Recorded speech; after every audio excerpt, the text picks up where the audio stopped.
Hello friends, welcome to my channel learning mathematics with Sunil Chahal. आज का हमारा टॉपिक है सिस्टम ऑफ लीनियर इक्वेशंस। ठीक है कि सिस्टम ऑफ लीनियर इक्वेशंस क्या है आपके पास, उसका सॉल्यूशन कब एग्जिस्ट करेगा, कब आपका सिस्टम कंसिस्टेंट होगा, कब आपका इनकंसिस्टेंट होगा, कब यूनिक सॉल्यूशन एग्जिस्ट करेगा, कब infinite number of solution exist करेंगे। ठीक है, और सॉल्यूशन अगर एग्जिस्ट कर रहा है तो किस तरह सॉल्यूशन हम निकालेंगे, उन सब बातों पर डिस्कस करेंगे। पहले आपके पास है कि सिस्टम कितने टाइप का होता है। लीनियर सिस्टम ऑफ इक्वेशन दो तरह का होता है। एक आपके पास non homogeneous system of linear equations, दूसरा आपके पास homogeneous system of linear equations. Non homogeneous में आपके पास क्या होगा कि आपके पास मान लीजिए m इक्वेशन है इन n अननोन्स। ठीक है, let we have a system of m linear equations in n unknowns. ठीक है, आपके पास यानी कि वेरिएबल कितने हैं, n हैं, और नंबर ऑफ इक्वेशंस कितनी हैं, m हैं। ठीक है, यानी कि किस टाइप का होगा, m इक्वेशन और n वेरिएबल के अंदर कोई भी non homogeneous system of linear equation किस टाइप का होगा, a11 x1 a12 x2 plus up to a1n xn is equals to b1। ठीक है, second a21 x1 plus a22 x2 plus up to a2n xn is equals to b2। इसी तरह से m equations हैं तो am1 x1 plus am2 x2 plus up to amn xn is equals to bn। ठीक है, इस तरह से आपके पास क्या हैं, m लीनियर इक्वेशंस हैं इन n वेरिएबल्स। वेरिएबल्स क्या हैं आपके पास, ये जो x1 x2 up to xn है ये क्या है, वेरिएबल्स हैं। ये आपके पास क्या है, a11 a12 a1n a21 a22 a2n, ये सभी क्या हैं, कॉन्स्टेंट्स हैं। ठीक है, इनके कोफिशिएंट्स हैं और ये आपके पास क्या हैं, कांस्टेंट। ठीक है, तो ये क्या है, एक सिस्टम ऑफ लीनियर इक्वेशंस है। ये किस टाइप का है, नॉन होमोजेनियस। कब होगा, अगर सभी b1 b2 bn, ठीक है, सभी अगर जीरो हैं तो सिस्टम कैसा हो जाएगा, homogeneous system of linear equations. अगर ये जो कांस्टेंट्स हैं जो इक्वल के राइट साइड में हैं ये सभी अगर जीरो हो जाएं तो आपका सिस्टम कैसा हो जाएगा, सिस्टम ऑफ लीनियर इक्वेशंस किस टाइप का, होमोजेनियस टाइप का। ठीक है, और अगर ये सभी के सभी जीरो नहीं हैं, एक आध नॉन जीरो हो, ठीक है, या फिर सारे के सारे नॉन जीरो हो, तो उस केस में आपके पास ये सिस्टम कैसा होगा, system of linear equations of type non homogeneous. ठीक है, फिर किस टाइप का होगा, non homogeneous system of linear equations. ठीक है, कितनी इक्वेशंस हैं, m इक्वेशंस हैं, n आपके अननोन्स हैं। ठीक है, इसको एक ही इक्वेशन की फॉर्म में किस तरह से लिख सकता हूं, ये जो कोफिशिएंट्स हैं a11 12 1n a21 a22 a2n, इनको किसकी फॉर्म में लिख दूं, एक मैट्रिक्स की फॉर्म में। ठीक है, तो किस तरह से लिख सकता हूं, a11 a12 अप टू कहां तक है, a1n a21 a22 up to a2n, नीचे कहां तक जाएगा, am1 am2 amn। ठीक है, ये आपकी क्या है, एक मैट्रिक्स है m बाई n ऑर्डर की। ठीक है, और ये जो वेरिएबल्स हैं x1 x2 xn, इनको अगर मैं कॉलम फॉर्म में लिख दूं कि x1 x2 x3 up to xn। ठीक है, ये एक मैट्रिक्स ले ली, कॉलम मैट्रिक्स है ना, ये किसके इक्वल होगा, b1 b2 b3 up to n नहीं आएगा, सॉरी, m इक्वेशन है तो कितनी कहाँ तक जाएगा, ये m तक जाएगा। ठीक है, वेरिएबल्स n हैं, ये आपका n तक ही जाएगा। अगर m इक्वेशंस हैं तो ये कांस्टेंट्स क्या हैं, इन इक्वेशन से ही मिले हैं ना, तो ये कहाँ तक जाएगा, bm तक। ठीक है, तो ये आपका क्या हो गया, bm। ये इस पूरी इक्वेशंस को, ये जो m इक्वेशंस थी, इसको अगर वन नाम दूं, सिस्टम ऑफ इक्वेशंस। ठीक है, इसको मैंने किस फॉर्म में लिख दिया, मैट्रिक्स की फॉर्म में। ये क्या है, मैट्रिक्स ऑफ कोफिशिएंट्स। ये जो मैट्रिक्स है इसको क्या बोलेंगे, अगर इसे ए से डिनोट करूं तो ये क्या होती है, मैट्रिक्स ऑफ कोफिशिएंट्स। ठीक है, ये क्या है, कोफिशिएंट्स की मैट्रिक्स। कोई भी आपको लीनियर सिस्टम ऑफ इक्वेशन दिया हुआ है तो उस सिस्टम के अंदर जो भी ये वेरिएबल्स के साथ कॉन्स्टेंट्स आते हैं उनको अगर एक मैट्रिक्स की फॉर्म में लिख दूं तो ये क्या होती है आपके पास मैट्रिक्स ऑफ कोफिशिएंट्स, ठीक है, या फिर कोफिशिएंट मैट्रिक्स भी बोल देते हैं, ठीक है। ये आपके पास क्या है, वेरिएबल्स की मैट्रिक्स, ठीक है। किस टाइप की होगी, n क्रॉस 1 की, n वेरिएबल हैं तो किस टाइप की है, n रोज हैं और एक ही कॉलम है तो किस टाइप क्या ऑर्डर होगा इसका, n/1। इसका ऑर्डर क्या है, m/n, और वो किस ऑर्डर की है, m/1 की, ठीक है। तो मैट्रिक्स मल्टीप्लिकेशन में आपने देखा होगा अगर m/n ऑर्डर की कोई मैट्रिक्स है उसकी मल्टीप्लाई n/1 ऑर्डर की किसी मैट्रिक्स से करूंगा, ठीक है, तो मल्टीप्लिकेशन के लिए कंपैटिबल कब होंगी, जब इसकी नंबर ऑफ कॉलम्स किसके इक्वल हो, सेकंड की जो नंबर ऑफ रोज है उसके इक्वल, दोनों में n ही है ना, ठीक है। इसकी नंबर ऑफ कॉलम्स कितनी है, n है, उसकी नंबर ऑफ रोज कितनी है, n है, मतलब दोनों मैट्रिक्स मल्टीप्लिकेशन के लिए क्या है, कंपैटिबल है, ठीक है। तो इनकी मल्टीप्लिकेशन होकर जो भी मैट्रिक्स बनेगी वो किस टाइप की बनेगी, इसका जो ये नंबर ऑफ रोज है फर्स्ट की और जो सेकंड की नंबर ऑफ कॉलम्स है उतनी कॉलम्स होंगी इसके अंदर, यानी कि ये जो मल्टीप्लिकेशन होने के बाद बनेगी वो क्या बनेगी, m/1 ऑर्डर की, और ये क्या है, m/1 ऑर्डर की तो है, ठीक है। तो ये जो सिस्टम ऑफ लीनियर इक्वेशंस था इसको मैंने किस फॉर्म में लिख दिया, मैट्रिक्स की फॉर्म में लिख दिया। ये एक इक्वेशन बन गई, अगर इसे a नाम दूं और उसे x नाम दूं, ठीक है, ये क्या है, कोफिशिएंट मैट्रिक्स को मैंने क्या बोल दिया, a, और जो ये वेरिएबल्स की मैट्रिक्स है n/1 ऑर्डर की, इसको क्या नाम दे दिया, कैपिटल X। कैपिटल X क्या है आपके पास, x1 x2 up to xn, ठीक है। ये आपका किसको डिनोट कर रहा है, n क्रॉस 1 ऑर्डर की ये जो वेरिएबल्स की मैट्रिक्स है ये किसको x, इसको किससे डिनोट कर दिया, x से डिनोट कर दिया, ठीक है। और वो जो आपकी कॉन्स्टेंट्स की मैट्रिक्स है m/1 ऑर्डर की, b1 b2 bn या bm, ठीक है, ये जो इनकी मैट्रिक्स है, जो कॉन्स्टेंट्स हैं इनकी मैट्रिक्स को मैंने क्या नाम दे दिया, b नाम दे दिया, ठीक है। इसको अगर b नाम दूं तो ये क्या हो जाएगा, b1 b2 कहाँ तक जाएगा, bm तक, ठीक है। तो इस मैट्रिक्स को क्या नाम दे दिया, b, ठीक है। तो यहाँ से इस सिस्टम ऑफ लीनियर इक्वेशन को किस तरह से लिख सकता हूँ, कोफिशिएंट मैट्रिक्स को क्या लिख दिया, a, अगर इसको सोल्व करूंगा तो क्या आएगा, यही आएगा ना, क्योंकि मैट्रिक्स मल्टीप्लिकेशन किस तरह से होती है, इसकी फर्स्ट रो की मल्टीप्लाई किससे होगी, इसके फर्स्ट कॉलम से, जब इसकी मल्टीप्लाई इससे करूंगा तो क्या आएगा मेरे पास, a11 की मल्टीप्लाई x1 से होगी, a12 की मल्टीप्लाई x2 से होगी, a13 की x3 से, इसी तरह से a1n की मल्टीप्लाई किससे होगी, xn से।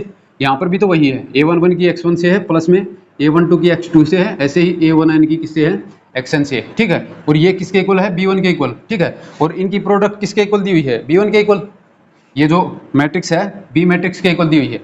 तो फर्स्ट रो और फर्स्ट कॉलम की मल्टीप्लाई करूंगा तो क्या मिलता है मुझे, फर्स्ट एलिमेंट ही मिलता है ना, और फर्स्ट एलिमेंट क्या है मेरे पास, b1 है, ठीक है। तो ये अगर इसकी प्रोडक्ट करूंगा तो जब फर्स्ट रो को फर्स्ट कॉलम से मल्टीप्लाई करूंगा तो किसके इक्वल आएगा, b1 के इक्वल। ये क्या है आपकी फर्स्ट इक्वेशन, यही तो है, ठीक है। जब सेकंड रो को इस कॉलम से मल्टीप्लाई करूंगा तो क्या आएगा, सेकंड एलिमेंट मिलेगा ना a21 पोजीशन वाला, ठीक है। इसमें a21 पोजीशन पे क्या है आपके पास, b2 है, और इसकी मल्टीप्लाई करूंगा तो क्या आएगा, ये इक्वेशन मिल जाएगी, ठीक है। यानी कि ये जो सिस्टम ऑफ लीनियर इक्वेशन है इसको मैट्रिक्स की इक्वेशन की फॉर्म में किस तरह से लिख सकता हूँ, ये क्या है मेरे पास, a मान लिया मैंने कोफिशिएंट मैट्रिक्स को, इसको क्या मान लिया, कैपिटल X जो आपकी वेरिएबल की मैट्रिक्स है, और जो आपकी कॉन्स्टेंट्स की मैट्रिक्स है उसको क्या मान लिया मैंने, b, ठीक है। तो इस मैट्रिक्स को, इस सिस्टम ऑफ इक्वेशन को किस तरह से लिख सकता हूँ, ax is equals to b। ये क्या हो गया, सिस्टम ऑफ लीनियर इक्वेशंस। ये जो m लीनियर इक्वेशंस हैं इनको किस तरह से लिख दिया मैंने, कॉम्पैक्ट फॉर्म के अंदर, ax is equals to b, ठीक है। अब इस मैट्रिक्स की हेल्प से हम फाइंड आउट करेंगे कि इस सिस्टम ऑफ लीनियर इक्वेशन का सॉल्यूशन एग्जिस्ट करेगा या नहीं करेगा, किन कंडीशन में आपका सॉल्यूशन एग्जिस्ट करेगा, किन कंडीशन में सॉल्यूशन एग्जिस्ट नहीं करेगा। करेगा तो यूनिक सॉल्यूशन होगा या फिर इनफाइनाइट नंबर ऑफ सॉल्यूशन होंगे, उस पर बात करेंगे, ठीक है।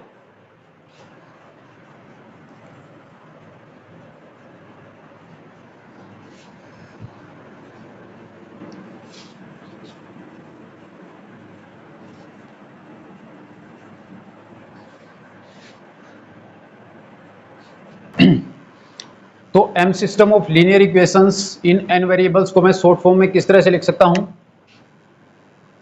ax is equals to b, जहां पर a क्या है आपकी m/n ऑर्डर की कोई मैट्रिक्स है जिसे क्या बोल रहे हैं हम, कोफिशिएंट मैट्रिक्स।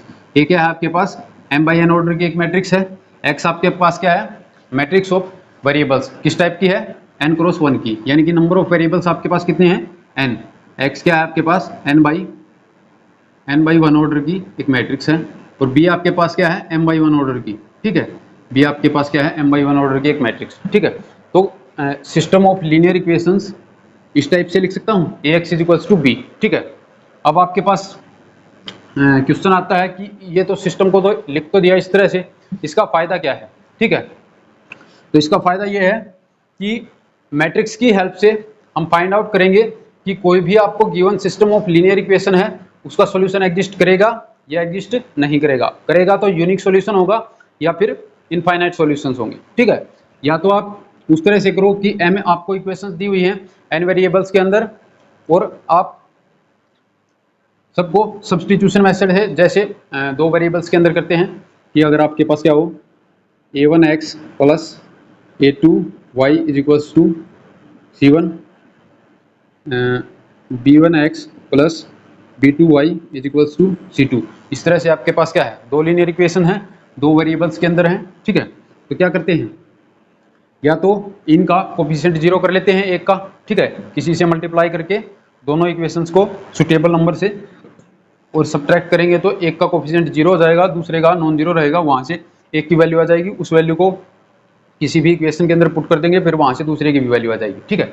एक तो वो तरीका है, लेकिन दो के केस में आप ऐसे कर सकते हैं, अगर आपके पास n वेरिएबल्स हैं, दो से ज़्यादा हैं, 4 5 6 इतने तक वेरिएबल हैं, तो उस केस में आप इस तरह से नहीं कर पाएंगे, बहुत ज़्यादा लंबा हो जाएगा, आप सोल्व नहीं कर पाएंगे। तो उसके लिए हमने क्या किया है, इनको कोफिशिएंट्स को मैट्रिक्स की फॉर्म में लिख दिया है। जैसे यहाँ पर अगर इसके केस में देखूँ तो a1 a2 b1 b2 multiply आपकी क्या होगी, वेरिएबल्स क्या हैं x y, ठीक है, इसके इक्वल होगा c1 c2 के इक्वल, ठीक है। तो इसका सॉल्यूशन हम कर लेंगे, ठीक है। अब मैट्रिक्स की हेल्प से ये सॉल्यूशन कैसे निकालेंगे वो देखते हैं।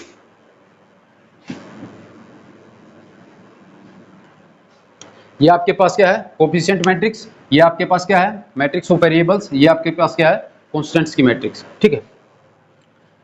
तो एक टर्म आएगी आपके पास ऑगमेंटेड मैट्रिक्स, ऑगमेंटेड मैट्रिक्स। इस मैट्रिक्स और इस मैट्रिक्स को कंबाइन करके जो मैट्रिक्स बनेगी उसे क्या बोलेंगे, ऑगमेंटेड मैट्रिक्स। इस तरह से लिखेंगे ए बी, ये किसको डिनोट कर रहा है, augmented matrix for this system of linear equations, ठीक है। कैसी होगी, ए आपकी क्या थी, m बाई n ऑर्डर की है ना, यानी किस टाइप की होगी, a11 a12 up to a1n a21 a22 up to a2n, कहाँ तक जाएगा, amn नहीं आएगा, m1 आएगा, सॉरी m2 कहाँ तक, amn तक, ठीक है। ये क्या है, m बाई n ऑर्डर की कोफिशिएंट मैट्रिक्स है, ठीक है। इसके साथ ही आपको क्या लेना है, b मैट्रिक्स भी लेनी है। b मैट्रिक्स क्या है, b1 b2 bm, ठीक है। तो इसको इसके साथ ही लेना, यहाँ पर अगर या तो इस तरह से बार लगा के b1 b2 up to bm ऐसे लिख लो, या फिर सेमीकोलन्स लगा लो, ठीक है, इस तरह से, ठीक है। तो ये जो मैट्रिक्स बनी है नई, इसको क्या बोल रहे हैं हम, ऑगमेंटेड मैट्रिक्स, ठीक है।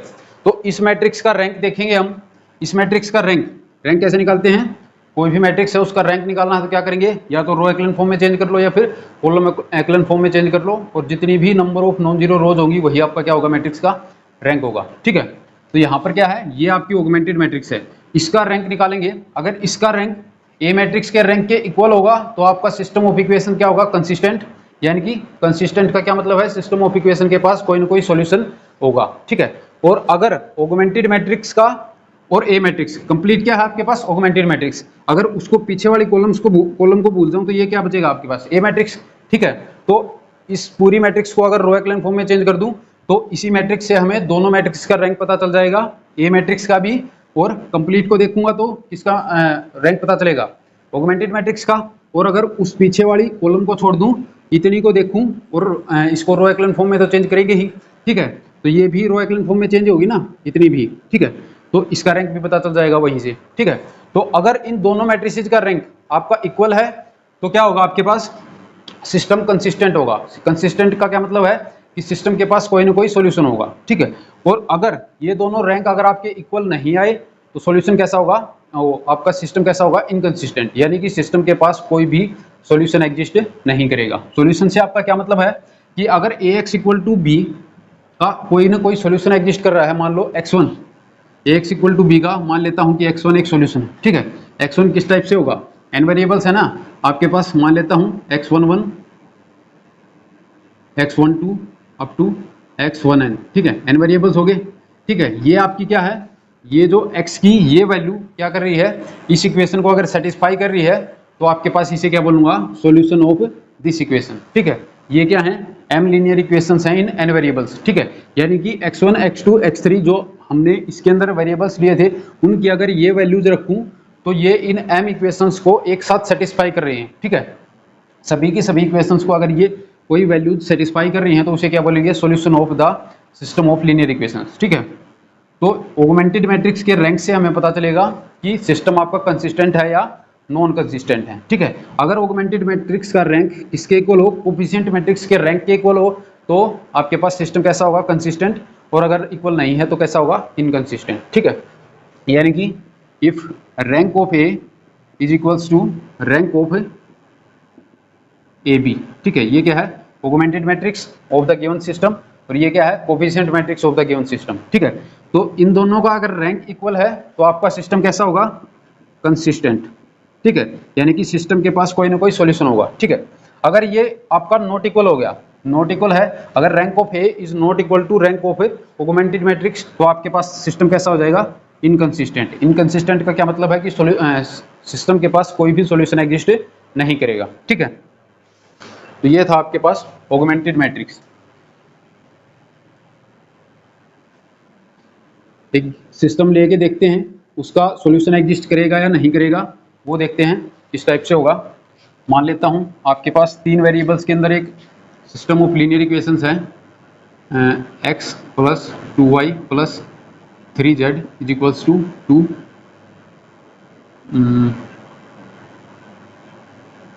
3y plus z is equals to 5 and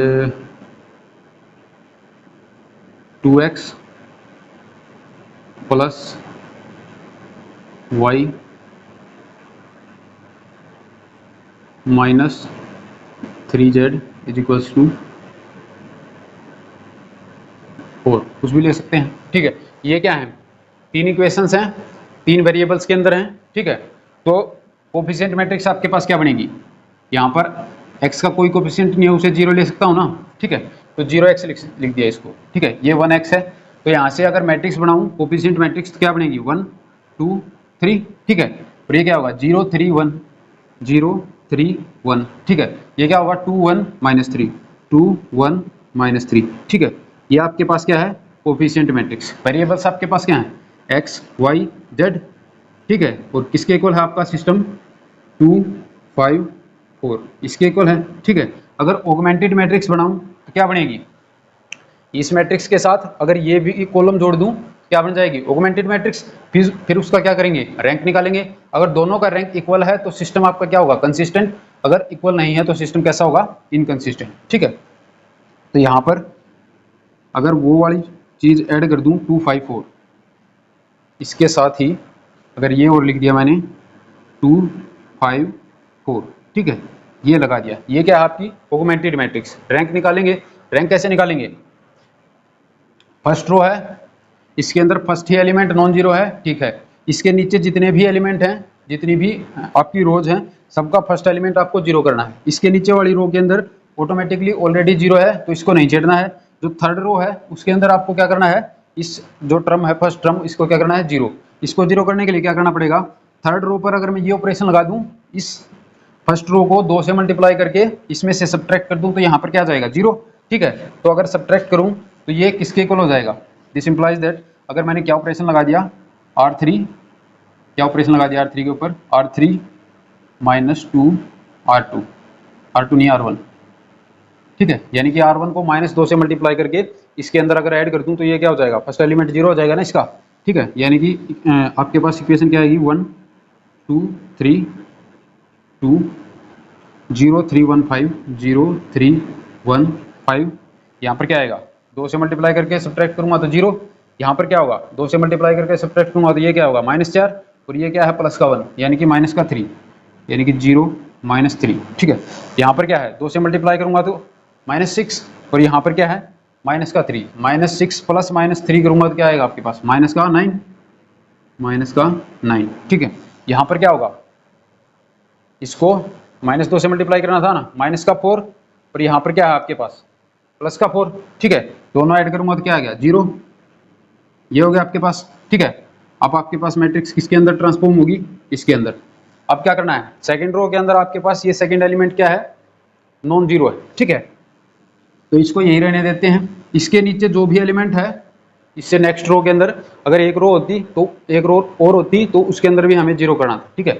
इसके नीचे जो थर्ड रो है, इसका जो सेकंड एलिमेंट है, इसको हमें जीरो करना है। इसके लिए क्या करना होगा, यहाँ पर 3 है, यहाँ पर -3 है, ठीक है। यानी कि थर्ड रो के अंदर अगर सेकंड रो को ऐड कर दूं तो ये एलिमेंट आपके पास क्या आ जाएगा, 0, ठीक है। तो यहाँ से अगर मैं आगे चलूँ, यानी कि R3 के ऊपर क्या ऑपरेशन लगा दिया फिर से, R3 + R2, ठीक है। तो ये एलिमेंट क्या हो जाएगा 0, यानी कि R3 के अंदर अगर इसे ऐड कर दूं डायरेक्टली तो क्या आ जाएगा, यहाँ पर 0 बन जाएगा, ठीक है। इसको इसमें ऐड करूंगा तो क्या आएगा, -8, -9 था ना, प्लस में 1 करूंगा तो -8, यहाँ पर 0 है, 5 ऐड करूंगा तो यहाँ पर क्या आ जाएगा 5, ठीक है। यानी कि ये ऑपरेशन लगाने के बाद मैट्रिक्स आपके पास क्या आ गई है, ऑगमेंटेड मैट्रिक्स ये, ठीक है। यहाँ पर देखो, फर्स्ट रो के अंदर फर्स्ट एलिमेंट नॉन जीरो है, ठीक है। सेकंड रो के अंदर सेकंड एलिमेंट नॉन जीरो है, थर्ड रो के अंदर थर्ड एलिमेंट नॉन जीरो है। इससे नीचे कोई भी आपका क्या है, रो बची नहीं हुई है, ठीक है। तो ये किसके अंदर आ गया, आपकी एक्लन फॉर्म के अंदर, ठीक है। तो ये क्या हो गया आपके पास, row echelon form of this matrix, ठीक है। रो एक्लन फॉर्म में आपके पास क्या है, नंबर ऑफ नॉन जीरो रोज कितनी है, 3, ठीक है। अगर सिर्फ इतनी मैट्रिक्स को देखूं तो इसके अंदर भी नंबर ऑफ नॉन जीरो रोज कितनी है, 3, ठीक है। और कंप्लीट को देखूं तो इसके अंदर भी नंबर ऑफ नॉन जीरो रोज कितनी है, 3। यानी कि जो कंप्लीट मैट्रिक्स है, क्या है ये कंप्लीट मैट्रिक्स, ऑगमेंटेड मैट्रिक्स, इसका रैंक भी कितना आया है, 3। और जो ये कोफिशिएंट मैट्रिक्स है इतनी, इसका रैंक भी कितना आया है, 3, ठीक है। तो दोनों का रैंक आपका सेम है। इसका मतलब क्या होगा, ये जो सिस्टम ऑफ इक्वेशन है, ये कैसा सिस्टम है, कंसिस्टेंट सिस्टम ऑफ इक्वेशन, ठीक है। यानी कि इसके पास एक सॉल्यूशन एग्जिस्ट करेगा, ठीक है। अब वो सॉल्यूशन क्या होगा, यहीं से आप सॉल्यूशन भी निकाल सकते हैं, ठीक है। आपके पास क्या आया है, ये मैट्रिक्स आई है ना, ऑगमेंटेड मैट्रिक्स, ठीक है।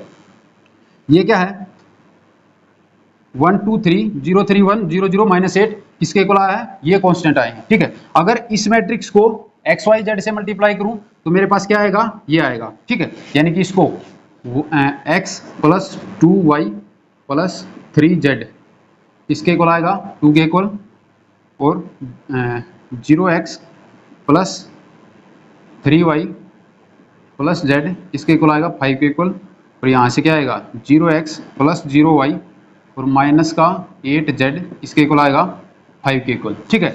यहाँ थर्ड इक्वेशन को देखो, यहाँ पर सिर्फ क्या है, वेरिएबल एक ही है, तो इसका सॉल्यूशन आप निकाल सकते हो, z की वैल्यू आ सकती है ना यहाँ से, क्योंकि x y के कोफिशिएंट तो 0 हैं। यहाँ पर सिर्फ क्या है, -8z = 5 है, ठीक है। यहाँ से z की वैल्यू क्या आएगी, -5/8, ठीक है। इस वैल्यू को इसके अंदर पुट कर दो, इससे ऊपर वाली के अंदर, इसके अंदर x नहीं है, सिर्फ y और z है। z की वैल्यू आपको पता है, यहाँ पर z की वैल्यू पुट करूंगा, उसको उस साइड लेकर जाऊंगा तो क्या आ जाएगी, y की वैल्यू, y और z दोनों की वैल्यू आ गई, तो इसके अंदर पुट कर दो, x की वैल्यू आपको मिल जाएगी, ठीक है। तो अगर आपके पास इस टाइप से कोई भी सिस्टम ऑफ लीनियर इक्वेशन दिया हुआ है, तो आपको क्या करना है, इसे मैट्रिक्स फॉर्म में लिखना है, फिर क्या करना है, ऑगमेंटेड मैट्रिक्स बनानी है। ऑगमेंटेड मैट्रिक्स क्या होगी, जो कोफिशिएंट मैट्रिक्स है उसके साथ में क्या लिखना है, ये कांस्टेंट वाली जो कॉलम थी वो लिखनी है, ठीक है। ये कॉलम अगर इसके अंदर ऐड कर दूं तो ये क्या बन जाती है, ऑगमेंटेड मैट्रिक्स। फिर आपको करना है इसका रैंक निकालना है, ठीक है। रैंक कैसे निकालेंगे, इसको रो एक्लन फॉर्म में चेंज करना है। रो एक्लन फॉर्म में चेंज करने के लिए क्या करना पड़ेगा, फर्स्ट रो के अंदर जो भी नॉन जीरो एलिमेंट है पहला, इसमें तो फर्स्ट एलिमेंट ही नॉन जीरो था, ठीक है। हो सकता है यहाँ पर नॉन जीरो आ जाए, ठीक है, यहाँ पर 0, यहाँ पर क्या हो, नॉन जीरो, और यहाँ पर अगर इस तरह से आपके पास इक्वेशन होती, मान लो 0 2 3 0 3 1 2 1 -3, ठीक है। इस टाइप से अगर इक्वेशन थी तो रो एक्लन फॉर्म में क्या होता है, जो सबसे ऊपर वाली रो होती है उसके अंदर सबसे पहले नॉन जीरो एलिमेंट आना चाहिए। लेकिन यहाँ पर क्या है, जो लास्ट वाली रो है इसके अंदर सबसे पहले नॉन जीरो एलिमेंट आया है, इसके अंदर दूसरी पोजीशन पे है, इस पे भी दूसरी पोजीशन पे।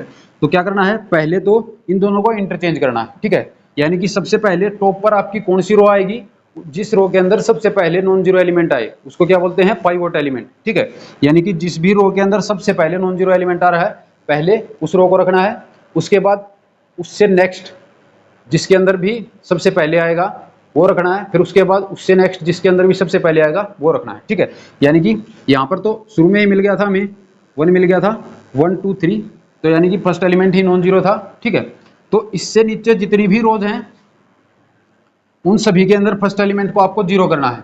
रो एक्लन फॉर्म के अंदर अगर आप चेंज करना चाहते हैं किसी मैट्रिक्स को तो क्या करना होगा, कोई भी आपके पास ये मैट्रिक्स आ गई, फर्स्ट एलिमेंट ही इसका नॉन जीरो है, ठीक है, ये आपका क्या हो गया पाइवोट एलिमेंट, ठीक है। इसके नीचे जितनी भी रोज हैं सबके फर्स्ट एलिमेंट को आपको जीरो बनाना है, ठीक है। सेकंड रो के अंदर ऑलरेडी जीरो था, थर्ड रो के अंदर जीरो नहीं था, तो इसके अंदर जीरो बनाने के लिए क्या करना पड़ेगा, एलिमेंट्री ऑपरेशंस का यूज करेंगे ना। एलिमेंट्री ऑपरेशन क्या है, या तो दो रोज को आपस में इंटरचेंज करो, वो भी एलिमेंट्री ऑपरेशन होता है। सेकंड आपके पास क्या होता है, किसी भी रो को किसी कांस्टेंट से मल्टीप्लाई करो, वो भी क्या होता है एलिमेंट्री ऑपरेशन। और थर्ड आपके पास क्या होता है, किसी रो के सभी एलिमेंट्स के अंदर किसी दूसरी रो के सभी कोरस्पॉन्डिंग एलिमेंट्स को किसी कांस्टेंट से मल्टीप्लाई करके ऐड करना या सब्ट्रैक्ट करना, वो भी क्या होता है आपके पास एलिमेंट्री ऑपरेशन। तो आप थर्ड ऑपरेशन लगाएंगे एलिमेंट्री ऑपरेशन, वो क्या है कि R3 के ऊपर क्या ऑपरेशन लगा दिया, R3 माइनस 2R1, फिर क्या हो जाएगा, ये जो फर्स्ट कोफिशिएंट है ये आपके पास क्या आ जाएगा जीरो, ठीक है। फर्स्ट जीरो आने के बाद आपके पास इस तरह से इक्वेशन आ जाए, ये जो इस तरह से मैट्रिक्स बन जाएगी, ठीक है। फिर क्या होगा, इन दोनों के अंदर आपके पास क्या आया था, यहाँ 3 था, यहाँ -3 आ गया था, ठीक है। ये तो थर्ड ऑपरेशन लगाने के बाद बनी है, ठीक है। ये ऑपरेशन लगाया तब यहाँ पर क्या था -3 आ गया था, ठीक है। तो अब इन दोनों के अंदर सेकंड पोजीशन पे आपका क्या है नॉन जीरो नंबर, ठीक है। तो दोनों में से कोई भी एक रो आप रख सकते हो, लेकिन जो ऊपर होगी वही रखनी है, ठीक है। तो हमने ये रख ली, ठीक है। इसके नीचे सेकंड पोजीशन पे पाइवोट एलिमेंट है ना इसके पास, तो इसके नीचे जो भी रो है जितनी भी हैं सभी के अंदर सेकंड पोजीशन पे आपको क्या करना है, जीरो बनाना है। एक ही रो थी इसके नीचे, उसमें क्या था एलिमेंट -3, तो इन दोनों रोज को जब ऐड कर दूंगा तो 3 से -3 आपका क्या हो जाएगा जीरो, ठीक है। तो R3 में मैंने क्या कर दिया, R2 ऐड कर दिया, ऐड करने के बाद आपके पास जो मैट्रिक्स बनी वो ये बनेगी, ठीक है। इससे नीचे और कोई रो बची नहीं है, यहाँ पर आपका क्या आ गया नॉन जीरो एलिमेंट, यानी कि थर्ड रो के पास भी आपके पास क्या है एक पाइवोट एलिमेंट है, ठीक है। तो यानी कि अगर इतनी मैट्रिक्स को देखूं, ये क्या है ए मैट्रिक्स, तो इसके जो रो एक्लन फॉर्म है उसके अंदर भी 3 नॉन जीरो रो हैं, मतलब इसका रैंक कितना है 3। और कंप्लीट को देखूंगा तो उसके अंदर भी कितनी है 3 नॉन जीरो रोज हैं, ठीक है। तो उस केस में भी आपके पास क्या हो गया कि रैंक आपका 3 आ गया ऑगमेंटेड मैट्रिक्स का भी, दोनों का रैंक 3 है, तो इसका मतलब क्या होगा सॉल्यूशन एग्जिस्ट करेगा, ठीक है। अगर आपके पास बाई चांस ये जीरो आ जाता कि 0 0 0 यहाँ पर 0 आ जाता, लेकिन यहाँ पर 5 रह जाता, ठीक है। तो उस केस में आपके पास क्या होगा, अगर इतनी मैट्रिक्स को देखूंगा तो ये क्या है ए मैट्रिक्स की रो एक्लन फॉर्म है ना, ये इतनी की, इसको अगर छोड़ दूं तो यहाँ पर जो 3 रोज और 3 कॉलम्स को अगर लूं तो ये क्या है ए मैट्रिक्स जो कोफिशिएंट मैट्रिक्स है। तो इसका रैंक हमारे पास क्या आएगा, इसके अंदर थर्ड रो तो जीरो होगी ना, ठीक है। तो कितनी रो नॉन जीरो है, 2, इसका मतलब इसका रैंक तो 2 हो गया। लेकिन अगर कंप्लीट को देखूंगा तो नॉन जीरो रोज कितनी होंगी 3, इसका मतलब ऑगमेंटेड मैट्रिक्स का रैंक तो 3 है, और जो कोफिशिएंट मैट्रिक्स है उसका रैंक कितना है 2। तो उस केस में आपके पास क्या हो जाता, सिस्टम के पास कोई भी सॉल्यूशन एग्जिस्ट नहीं करता, ठीक है। तो इस तरह से देखना।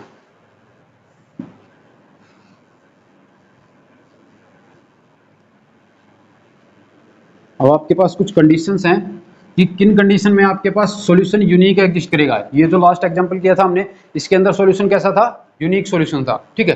सिर्फ एक ही सॉल्यूशन एग्जिस्ट करेगा, एक्स वाई जेड की सिंगल एक ही वैल्यू मिलेंगी आपको, जिनके कोरस्पॉन्डिंग वो तीनों इक्वेशंस को सेटिस्फाई करेंगी, ठीक है। उनके अलावा और कोई वैल्यूज नहीं मिलेंगी, ठीक है। तो सॉल्यूशन कैसा था, यूनिक था उस केस में, ठीक है। तो यूनिक सॉल्यूशन कब होगा, कंसिस्टेंट कब होगा, इनकंसिस्टेंट कब होगा, वो देखते हैं, ठीक है। अगर rank of A B is equals to rank of A,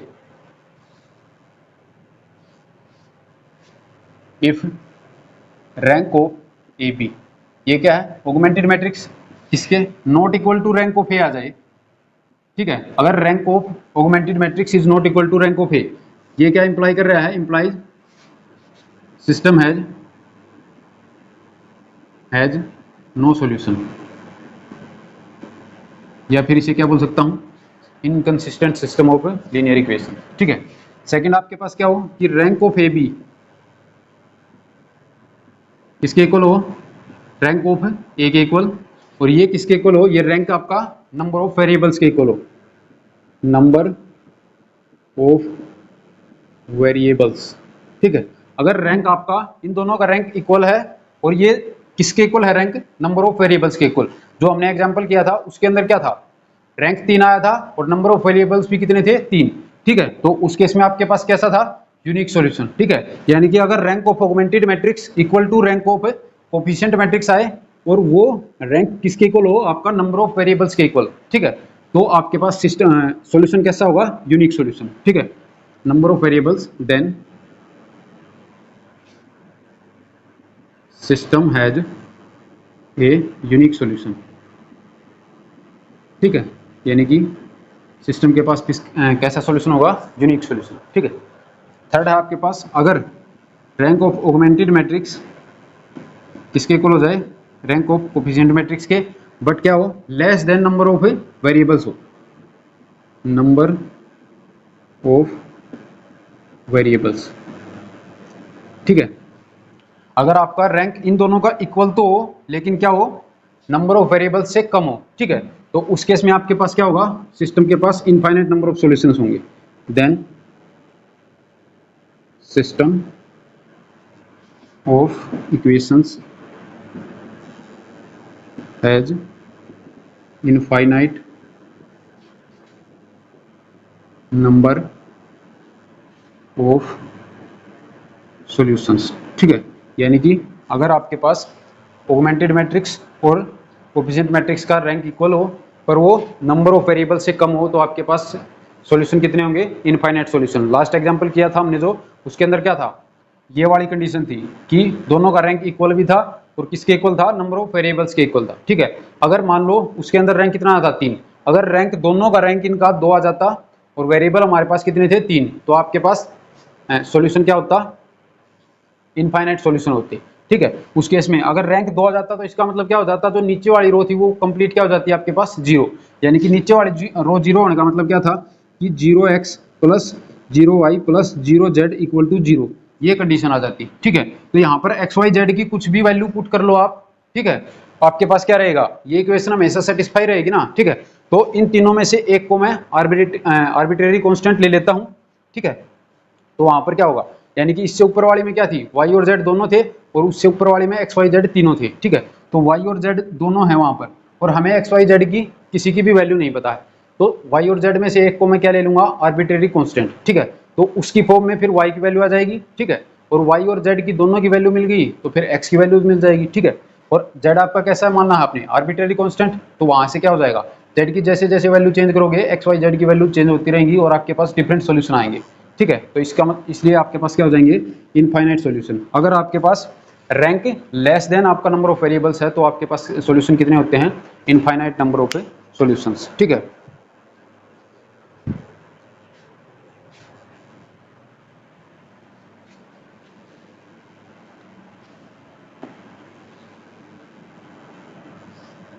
इसको एक अलग तरीके से भी लिख सकते हैं कि जब आप लिखते हैं कि rank of augmented matrix is equals to rank of A, इसको दूसरी फॉर्म में किस तरह से लिख सकते हैं कि कंसिस्टेंट या इनकंसिस्टेंट कब होगा, जब रैंक इक्वल होता है तो क्या होता है कंसिस्टेंट, इक्वल नहीं होता तो क्या होता है इनकंसिस्टेंट। ठीक है, तो कंसिस्टेंट कब होगा, दूसरी फॉर्म में क्या लिख सकता हूं कि ax equal to b is consistent if and only if b can be written as linear combinations of columns of A,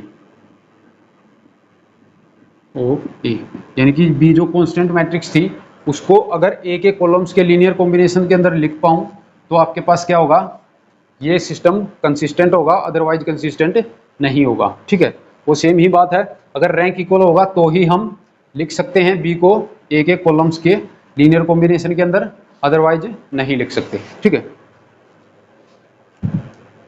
next आपके पास system of homogeneous equations.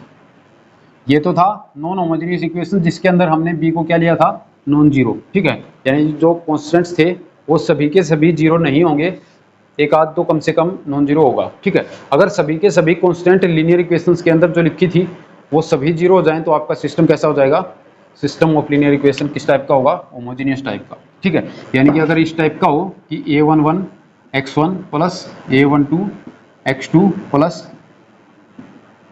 a1n xn is equals to 0, a21 x1 plus up to a2n xn is equals to 0,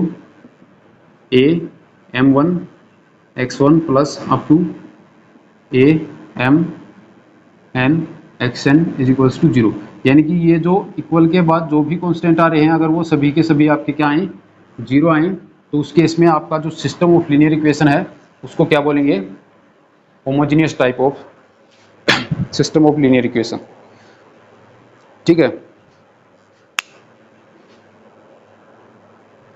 तो इसके अंदर आपके पास क्या होगा, अगर ये सभी के सभी 0 0 0 हैं तो आपके पास ध्यान से देखें, अगर मैं x1 x2 x3 up to xn सबको अगर 0 लूँ कि यानी कि x1 equal to x2 equal to x3 equal to up to xn सबको अगर मैं 0 ले लूँ तो ये सभी इक्वेशन सेटिस्फाई हो जाएंगी ना, क्योंकि अगर सबको 0 ले लिया तो ये जो कांस्टेंट है ये कुछ भी हो, ये पूरी टर्म क्या हो जाएगी आपके पास 0, यानी कि लेफ्ट हैंड साइड किसके इक्वल होगी, राइट हैंड साइड के इक्वल, यानी कि फर्स्ट इक्वेशन आपकी सेटिस्फाई होगी।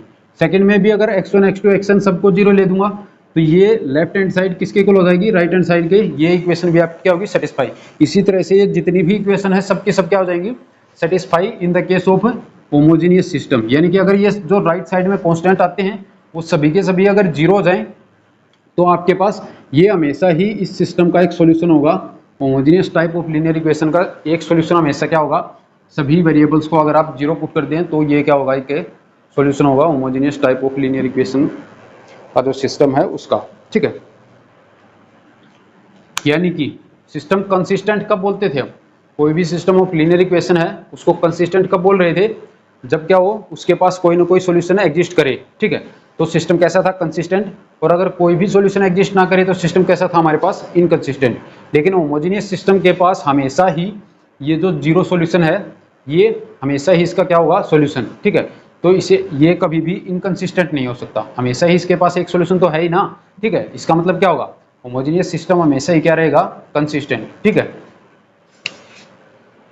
इसको भी उसी तरह से हम मैट्रिक्स फॉर्म के अंदर लिख सकते हैं। ये जो कोफिशिएंट्स हैं इनकी एक मैट्रिक्स बना देंगे, ए उसे क्या बोलेंगे, कोफिशिएंट मैट्रिक्स। वेरिएबल्स की एक मैट्रिक्स बना देंगे n क्रॉस 1 की, वो क्या होगी, वेरिएबल्स की मैट्रिक्स।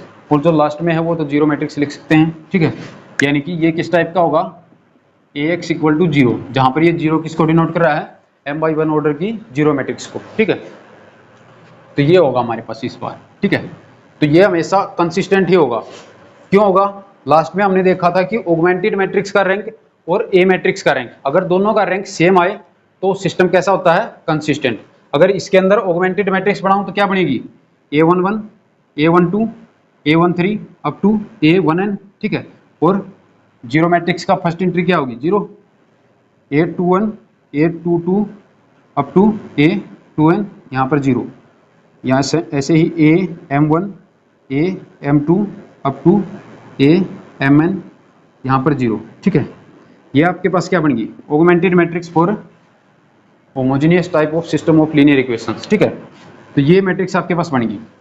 ये क्या, अब इसे अगर रो एक्लन फॉर्म में चेंज करूंगा तो यानी कि क्या होगा, इन रोज के ऊपर कोई ना कोई ऑपरेशंस लगाऊंगा, एलिमेंट्री ऑपरेशंस। ठीक है, यानी कि या तो इनको किसी कांस्टेंट से मल्टीप्लाई करूंगा या किसी भी रो के सभी एलिमेंट्स को किसी दूसरी रो के कोरस्पॉन्डिंग एलिमेंट से को किसी नंबर से मल्टीप्लाई करके ऐड कर दूंगा या सब्ट्रैक्ट कर दूंगा, उस टाइप से करूंगा। ठीक है, तो इन पर कुछ भी ऑपरेशन लगाऊं ये जो कॉलम है ये चेंज होने वाला नहीं है। ठीक है, क्योंकि ये सब के सब क्या है, 0 0। अगर किन्हीं दो रो को इंटरचेंज कर दूंगा फिर भी क्या रहेगा, यहाँ पर 0 0 ही।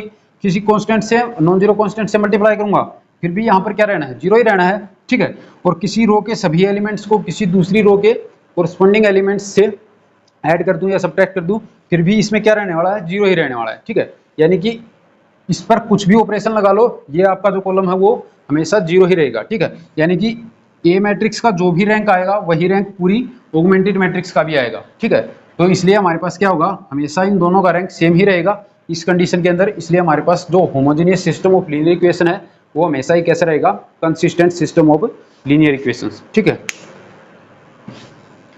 अब इसके अंदर दो ही कंडीशन बचती हैं।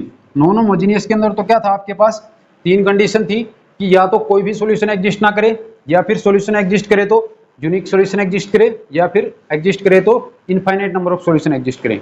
3 तरह की कंडीशन थी ना, इसके अंदर सिर्फ 2 ही कंडीशन होंगी, या तो सिस्टम के पास सिर्फ यूनिक सॉल्यूशन होगा या फिर इनफाइनाइट नंबर ऑफ सॉल्यूशन होंगे, नो सॉल्यूशन कभी भी नहीं होगा। ठीक है, यानी कि यूनिक सॉल्यूशन कब होगा, जैसे उसके अंदर था वैसे ही इसके अंदर भी है, ठीक है।